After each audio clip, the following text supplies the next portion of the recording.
সুপ্রিয় দর্শক শ্রোতা মণ্ডলী, আপনারা এই মুহূর্তে আমাকে যে যেখান থেকে শুনছেন এবং পরবর্তী যে যেখান থেকে শুনবেন, আপনাদের সকলকে জানাই আমি আমার প্রাণঢালা অভিনন্দন এবং শুভেচ্ছা এবং কৃতজ্ঞতা প্রকাশ করি আমার সাথে থাকার জন্য। আপনারা হেডলাইন এবং ব্যানার দেখে নিচে বুঝতে পারছেন যে কি বলছি, যে শপথের পরে কি ঘটবে। আসলে আমি শপথের পরে বিএনপির সাথে কি ঘটবে বা অন্যদের সাথে কি ঘটবে সেই বিষয়ে কথা বলবো না। আমি কথা বলবো শপথের পরে আসলে আওয়ামী লীগের সাথে কি কি ঘটবে সেই বিষয়টা নিয়ে। তো সেই বিষয়টাতে যাওয়ার আগে আপনাদের ছোট্ট করে একটু বলি। আমি গত কয়েকদিন আগে একটা ভিডিও করেছিলাম যে এই যে 9 তারিখের যে চুক্তিটা হলো, ইলেকশনের ঠিক আগে আগে যে চুক্তিটা হয়েছিল আমেরিকাতে, সেই চুক্তিটার কি কি হবে সেটা একদম গ্যারেন্টি দিয়েছিলাম। সেখানে আমি বলেছিলাম যে আমাদের এমন একটা চুক্তি হবে যে আমাদের পোলট্রি শিল্প, কৃষি শিল্প টোটালি ডেস্ট্রয় হয়ে যাবে। এবং সেটা আজকে যদি আপনার কালের কণ্ঠের একটা ভিডিও কন্টেন্ট দেখেন, সেটা দেখতে বুঝতে পারবেন যে সেখানেও বলা আছে যে আমাদের পোলট্রি শিল্প, কৃষি শিল্প সবই ধ্বংস। আমেরিকার সাথে এমন একটা চুক্তি হয়েছে যে আমেরিকার দুগ্ধজাত পণ্য, মানে যেটা সারা পৃথিবীর ম্যাক্সিমাম দেশে এই আমেরিকার এই পণ্যগুলো আসতে দেয় না। কারণ ওদের এই পণ্যগুলো আসতে দিলে সেগুলো টেস্ট করা যায় না, কারণ ওরা এমন এক ফিড খাওয়ায় এই মুরগি, পোলট্রি শিল্প এবং দুগ্ধ শিল্পে এমনভাবে ফিড খাওয়ানো হয় যে এইটা মানুষের শরীরের জন্য ক্ষতি। এই কারণে এই জিনিস পৃথিবীর বিভিন্ন দেশে দেশে যেতে পারে না।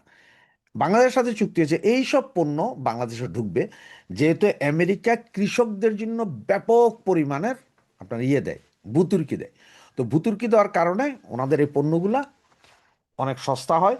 যে কোনো দেশে গেলে সেই দেশের পোলট্রি, কৃষি এগুলো সব ধ্বংস হয়ে যায়। এবং এই জিনিসটা রক্ষা করার জন্য নিজ দেশের কৃষি, নিজ দেশের উৎপাদনকে রক্ষা করার জন্য কোনো দেশ এটা আসলে ঢুকতে দেয় না। কিন্তু সেইটা এবার বাংলাদেশ রাজি আছে যে তারা ঢুকতে দিবে, এবং তাদের এইসব পণ্য আসা শুরু করলে এটার কোনো চেক করা যাবে না। এখানে কি আছে, এখানে কি আপনি বিষ দিয়ে দিছে নাকি, ওইটাও চেক করা যাবে না। সুতরাং আপনার মনে করেন না যে খালি আমেরিকান পণ্য হলেও ভালো হয়, না না না, আমেরিকার কৃষি এবং পোলট্রি পণ্য পৃথিবীর সবচেয়ে খারাপ পণ্যগুলোর মধ্যে একটা। কারণ ওই যে বললাম তাদের যে ফিডটা মানব দেহে ক্ষতিকর। এছাড়াও তারা আরেকটা চুক্তি, সেটা হচ্ছে যে আমেরিকা থেকে আসা যেসব পণ্য, এইসব পণ্যর যেমন উৎপাদন আমার দেশে করা যাবে না, বা আমার দেশের কৃষি ক্ষেত্রে, পোলট্রি ক্ষেত্রে ওদেরকে না জিজ্ঞেস করে ভুতুর্কি দেওয়া যাবে না। যেমন সরকার আগে দিত না যে এই কৃষিতে সেচের ভুতুর্কি বা 5,000 10,000 টাকা ঋণ মকুব, মানে এগুলো কোনো কিছুই আপনি করতে পারবেন না ওনাদেরকে জিজ্ঞেস না করে। এবং সবচেয়ে আরেকটা ডেঞ্জারাস জিনিস যেটা আপনারা জানেন, যে যখন অ্যানথ্রাক্স বা আপনার শুরু হয় কি বলে আপনার বার্ড ফ্লু, ওই সময় যেই দেশে শুরু হয় ওই দেশের মাল কেউ নেয় না। সেই ক্ষেত্রে এইখানে এখন চুক্তি করা হয়েছে যদি অ্যানথ্রাক্স বা ব্লাড ফ্লুর মতো কোনো রোগ দেখা দেয়, তাহলে 10 কিলোমিটারের বাহিরের পণ্য আমদানি করতে বাধ্য হবে।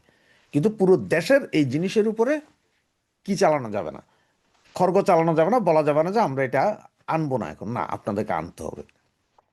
তো এই ধরনের আরো বেশ কিছু চুক্তি যেগুলো আমি ওই দিন বলেছিলাম, সে সেটা আজকে হয়তো কালের কণ্ঠ বলছে। অনেকে বলছেন যে আমি গুজববাজ, গুজব ছড়ায় না বুঝে বলি। তো এখন বুঝে নিয়ে যে আল্লাহর রাস্তায় কালের কণ্ঠে দিয়ে, এবং আমি এ পর্যন্ত যা যা বলেছি বিভিন্ন সময়, এগুলো আস্তে আস্তে এখন দেখতে পাবেন, আসবে আস্তে আস্তে। তো যাকে এখন আমি যে বললাম যে কি কি ঘটতে পারে, এর মধ্যে ছোট্ট একটা কথা বলিনি।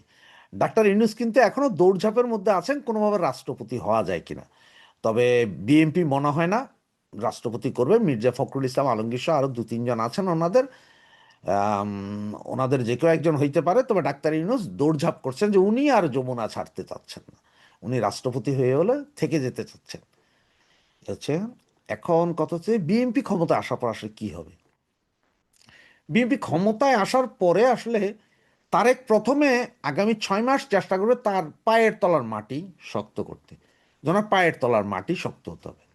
এরই মধ্যে এখন দেখতেছেন হয়তো দুই এক জায়গায় আওয়ামী লীগের অফিস খুলে দিচ্ছে, বা কেন্দ্রীয় কার্যালয়ের সামনে 4-5 জন আমার রিক্সা শ্রমিক ভাই জাতীয় পতাকা উত্তোলন করে স্যালুট দিচ্ছে। কেউ আবার ওই যে লাগিয়ে কি বলে, আওয়ামী লীগের দলীয় পতাকা লাগিয়ে স্যালুট দিচ্ছে। এগুলা এরকমই চলবে। আওয়ামী লীগের জন্য লাভ একটা হতে পারে যে, যেহেতু সারা বিশ্ব জানে যে গত 17-18 মাস ধরে যা ধরা হয়েছে কারো জামিন হচ্ছে না, সাংবাদিক, পুলিশ, আওয়ামী লীগ নেতাকর্মী কারোই জামিন হচ্ছে না, মৃত্যুর মিছিল জেলে বাঁধছে, সেইটা এবার কমবে। কারণ তারা এখনো যে জামাতি নিয়ন্ত্রিত যেসব আপনার বিচারক আছে এগুলোর বের করে দিয়ে তাদের বিএনপি ঘাসা নতুন বিচারক বসবে, এবং এরপর হয়তো আস্তে আস্তে কিছু কিছু জামিন হবে, কিছু কিছু, পুরোপুরি না। এত একদিনে এক কলমের খোঁচায় সব জামিন হবে, সব মামলা উঠে যাবে, এইটা যদি আপনারা ভেবে থাকেন তাহলে এই স্বপ্নে বিভোর হয়ে মারা যায়েন না। মামলা যাবে, জামিন হবে, ঢুকবেন, জামিন হবে, ঢুকবেন, জেল গেট থেকে ধরবে, যেটা আগেও দেখেছেন আপনারা, সেম ওভাবেই চলবে। সুবিধার একটা যে কিছু ছেলে জামিন পাবে, কিছু কিছু আওয়ামী লীগ নেতাকর্মী হয়তো আস্তে আস্তে এলাকায় ফিরে যাবে। কারণ হচ্ছে যে বিএনপি শপথ গ্রহণের 2-3 মাসের মাথায় আস্তে করে এখনকার যে মারধরের স্পিড এটা কমে যাবে, এলাকায় ফিরবে, থাকবে চুপচাপ। মানে আপনি মিছিল মিটিং করতে পারবেন না, ঠিক আছে, খাওয়া দাওয়া করতেছেন, এলাকার চায়ের দোকানে যায়, এগুলো করতে পারবেন।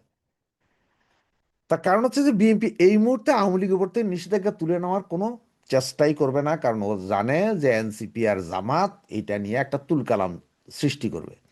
এবং ওদের আরেক ভয়, যদি ওরা বয়কট করে বা এরা সব প্রকাশ করে দিতে থাকে তাহলে তো সংসদীয় অবস্থা খুবই খারাপ। কারণ ওনারা আবার আপনার এই জুলাই চুনুদ মানে কি না, না মানে, না মানার সম্ভাবনায় সবচেয়ে বেশি হয়তো ওনাদের 31 দফাই করবে। কারণ যে আর ওনাদের নেতারা এখন বলছেন যে এটার ভিতরে ঘুরাই ফেলছে, জামাতের প্রপাগান্ডা আছে, না মানতে পারে। এগুলা নিয়ে একটা কেইচানের কারণে উনি 6 মাস টাইম নেবেন যাতে পাড়া দেওয়া যায়। এর ভিতরে হয়তো একটা ব্যবস্থা হয়তো এমনও হইতে পারে, একটা কোর্টের মধ্যে যাইয়া একটা রিট পিটিশন দাখিল হতে পারে হাইকোর্ট বা সুপ্রিম কোর্টে, আওয়ামী লীগের নিষেধাজ্ঞা যেটা ইন্ট্রিম দিয়েছিল সেটা অবৈধ বলে। কোর্ট হয়তো এটা শুনে হয়তো 2-3 মাস 6 মাস পরে কোর্ট হয়তো একটা রায় দিতে পারে যে ঠিক আছে অবৈধ, তার মানে আওয়ামী লীগের ফেরার জায়গা ক্লিয়ার হইল। এরটা তারেক নিজে তুলবে না, এটা কোর্টের দিয়ে সে এটাকে অবৈধ ঘোষণা করে তোলাবে, এরকমই মনে হচ্ছে। গ্যারেন্টেড না, মনে হচ্ছে এরকমই যে কোর্ট দিয়া তোলাবে। আবার কারণ হচ্ছে যে এত ভালো মানুষ না, নাও তুলতে পারে। তবে আওয়ামী লীগ ঘরে ফিরতে হবে আস্তে আস্তে, আওয়ামী লীগ ঘরে ফিরতে হবে, নিজেদের শক্তি সামর্থ্য দেখাতে হবে, সবকিছু রেডি করতে হবে যাতে আওয়ামী লীগ একটা আন্দোলন তৈরি করতে পারে। কারণ স্পেস আগামী 6 মাসের ভিতরে সব পার্টি দিবে, এনসিপিও নমনীয় হয়ে যাবে, জামাতও দিবে আস্তে আস্তে, কারণ জামাতের সব তছনছ করবে আগামী 6 মাসের ভিতরে। তো জামাতও স্পেস দিবে, এনসিপিও স্পেস দেওয়া শুরু করবে, বিএনপি তো নিঃস্বার্থে দিবে। এছাড়া দেশের বিরুদ্ধে যেসব চুক্তিগুলো হয়ে গেছে এগুলা থেকে বাঁচতে হইলে তাইলে বাংলাদেশের 100% লোকের সমর্থন লাগবে। কারণ এমন আছে যে কোনো কোনো চুক্তি বাতিল করতে গেলে যে পরিমাণ অর্থদণ্ড দিতে হবে সেটা দেশের উপর একটা চাপ পড়বে। সুতরাং তখন চাইবে যে সব দলের সাথে বসে একটু কথা বলে এগুলো করতে পারে, যদি বুদ্ধি থাকে। আর না করতে পারলে তো নাই। তবে আওয়ামী লীগের ভাইদের বলো, এত বেশি খুশি হইয়া আপনারা বিএমপি আসছে কালকে, আজকে যাই আপনারা 32-এ ফুল দিতে যান, 34-এ মালা দিতে যান, এগুলো একটু কম করেন। কারণ এগুলো করতে গেলেই আপনারা নিজের ক্ষতি নিজে করবেন। তার কারণ হচ্ছে যে বিএনপি, জামাত, এনসিপি, ইন্ট্রিমের সবই এক। আপনার বিএনপি জিতছে বিদে আপনি জিতেন নাই। আপনাদের অবস্থা দেখে এখন যা মনে হয় তাতে মনে হয় যেন সারা দেশে আপনারাই জিতে গেছেন। একটু স্লোলি স্লোলি আগান, এত দ্রুত আগাইন না। যত দ্রুত পতন হয়েছে তত দ্রুত আগাইতে যায় না, তাহলে ধরা খাবেন। 18 মাস গেছে, না হলে 8 মাস, 1 বছর আরো এইভাবেই চলুক। আস্তে ধীরে আসেন, তবে কোমর বেঁধে আসেন। এইসব ঘটনাগুলো ঘটবে বিএনপির শপথের পরে। একটা বছর 100 দিনের যে পরিকল্পনা সেখানেও দেখেন বিএনপি এমন হতে পারে তারেক জিয়া আপনার নরেন্দ্র মোদীর সাথে দেখা করতে পারেন, কারণ খাদ্য চ্যানেলটা ঠিক রাখতে হবে তার। ইন্ডিয়ার সাথে হয়তো সম্পর্ক কিছুটা উন্নতি হতে পারে। হ্যাঁ, ইন্ডিয়ার একটা প্রেশার আছে, আওয়ামী লীগকে আনো, আওয়ামী লীগের রাজনীতি করার সুযোগ দাও। আপনার কমনওয়েলথের প্রেশার আছে, বিদেশি রাষ্ট্রগুলোর প্রেশার আছে, সবার আছে। কিন্তু সেই জিনিসটা একদম রাতারাতি হবে এটা ভাবেন না, আস্তে আস্তে হবে। ওই যে বললাম, সর্বপ্রথম হবে যে জামিন ব্যবস্থার সঠিক হবে, বিচার ব্যবস্থায় জামিন পেতে পারবেন, তবে মামলা উঠবে না। আবার যারাই ওই যে এরপরে যে যারাই আন্দোলন সংগ্রাম করতে যাবে খুব বেশি, যাদের বিরুদ্ধে আওয়ামী লীগের আমলে আওয়ামী লীগ আলারাই মামলা দিয়েছিল, তাদের ঘাটাঘাট করে রায় করাই দিবে, মানে আপনি দৌড়ের উপর থাকেন। তার কারণ হচ্ছে এটা তো তাদের গায়ে পড়ে না, তো আওয়ামী লীগের আমলের মামলা, আপনি রায় হয়ে গেছে। এরকম অনেক ছাত্রনেতা আছে না যারা খুব স্ট্রং, জনপ্রিয়, তাদের বিরুদ্ধে আওয়ামী লীগ আমলে কিছু মামলা আছে না, যেমন আপনার সম্রাটের কথাই বলি, বিচার হয়ে গেছে না একটা, দৌড়ের উপর রাখবে। সব দিক বিবেচনা করে একটু সুস্থ মাথায় এবং শান্ত মাথায় চিন্তা করে নামতে পারেন। জয় বাংলা, জয় বঙ্গবন্ধু।